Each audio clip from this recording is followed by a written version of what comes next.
If you want some high-flying airplane action, well, I am the Game Collector, and this is Second Opinion Games. And today I do the review of Propeller Arena Aviation Battle Championship for the Sega Dreamcast.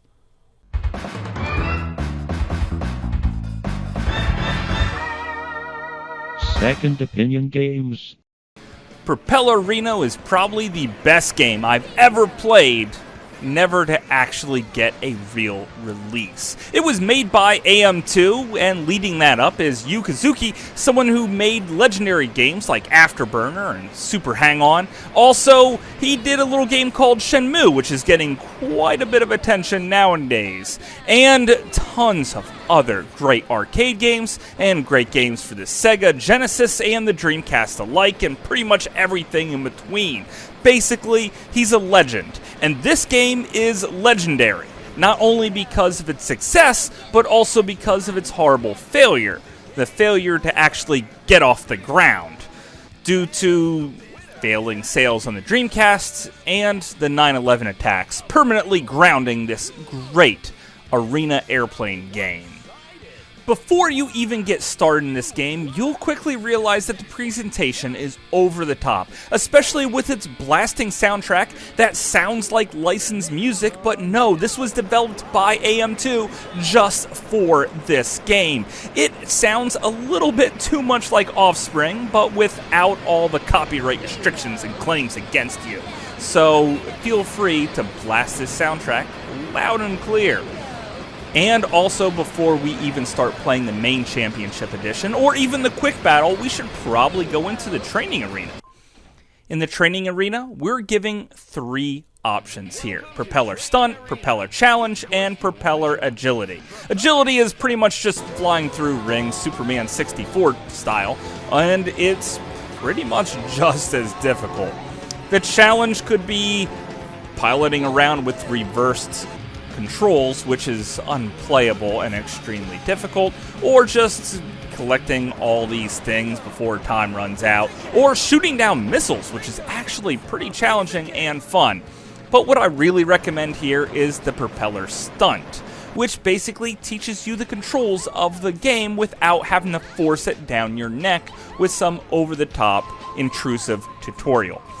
Without this, you're gonna miss so much of this game, it's not even funny. So definitely play Propeller Stunt right away and learn the controls and the tricks of turning very sharply, or boosting to either side quickly, or even doing a super mega overdrive boost or a decent brake.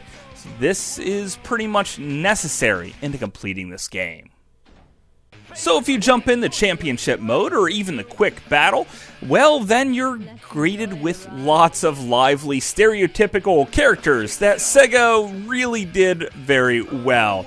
Now, there's quite a few of them here. It's a 8-bit Beat, which is a very flamboyant character, or Pizza Fat, which is just an overweight fat guy. Basically, my number one tip here is pick a character who annoys you the very, very least, as all of them seem to be horrible stereotypes. I recommend Eagle Jam because he's super USA-like with his awesome power, or the very beautiful, feminine, shameless Cat. Yeah, I know there's a joke in there somewhere, but for the life of me, I can't quite figure it out. When you finally do jump into a game, it's 5-on-5 action, and things are going to come at you fast and furious. Luckily, you have your machine guns with infinite ammo that take out your opponents, and it does a very good job of it. If you're within 500 meters, well, you'll see a little circle open up on your opponent, and then you could proceed to shoot them down. If you're up really close, following behind them in about 200 meters or so, you could hit the X button to follow really close behind and shoot them down almost indefinitely, unless they do some type of evasive trick that loses you. And that's essentially the entire game. Now, there is tons of power-ups in here as well. The green ones give you energy back or add to your tricks, because you only have so much of these maneuvers before they're all used up. The only way to replace them is by picking up the different power-up or crashing your airplane or being shot down. sometimes that seems to be the easiest way. And don't worry, you don't have particularly lots of health here, so you'll get shot down plenty. Now, this isn't one of those games that holds your hand through it, so I recommend playing it on easy the very first time you try out Championship mode. It'll only let you get about 3/4 of the way through the game before it promptly stops you and tells you you're not actually good enough to finish it like this, so you might as well play through it on normal. But the training is really nice here, so I strongly recommend it.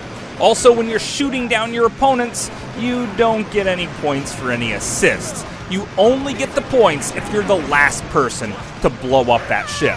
So make sure you use that to your advantage.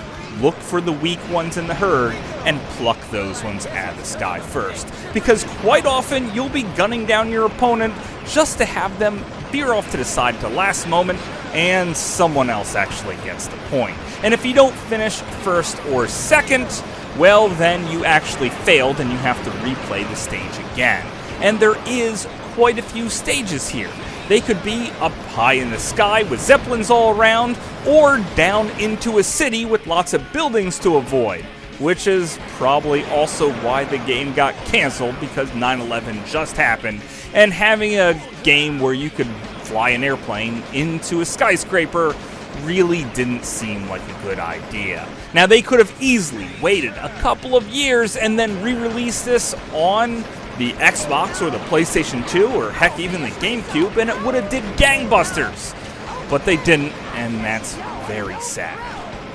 Be careful if you fly too high, well, because then you could go into a stall, or if you do too many tricks in a row, also you could have the same result. Then you have to fling your controller around like crazy to get your propeller restarted so you're back in the fight.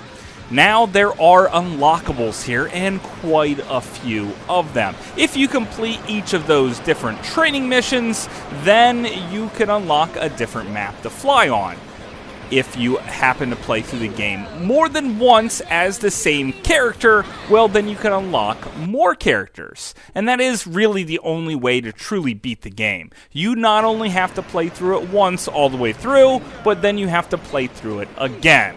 Ghosts and Goblins style, and each time it gets more and more difficult. And the game itself feels difficult, but also rather fair. So if you want to invite a couple of friends over too, well, the multiplayer's also spot on. You and 3 friends and the computer just to throw something in the mix to make it a little bit of a wild card, all going at it in whatever map you decide to play on. This is split-screen fun at its absolute best. And you know what? Nothing beats taking down a friend that's sitting right next to you in the real world. Now, when you start playing this game, the presentation will start sucking you in. The music will get you amped up, and the graphics will pretty much blow you away.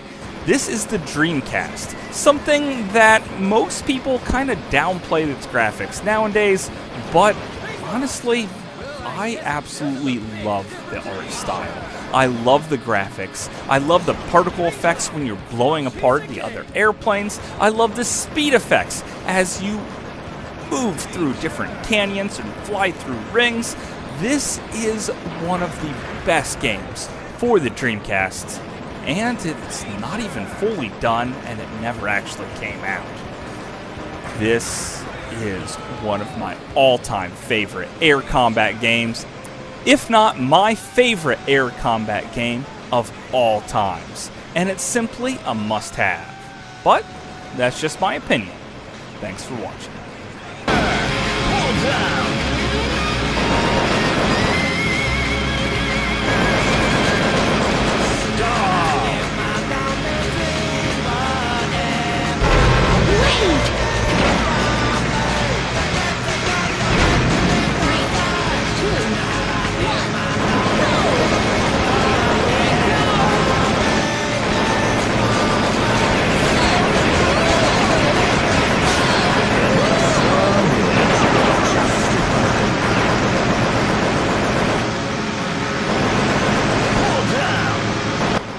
Hopefully you guys enjoyed this review because I had a great time making it. And you know what? I am far from being done with the Dreamcast because this is actually one of my most favorite video game consoles of all times. And I'm working on a hidden gems list, hopefully to come out pretty soon, along with a tips and tricks list. So if you have any games you really love for the Dreamcast, please leave a comment down below. And if you want me to check out any of your favorite games for the Sega Saturn or basically any of these classic systems, please let me know. So have fun playing, and until later, I'll see you again, guys.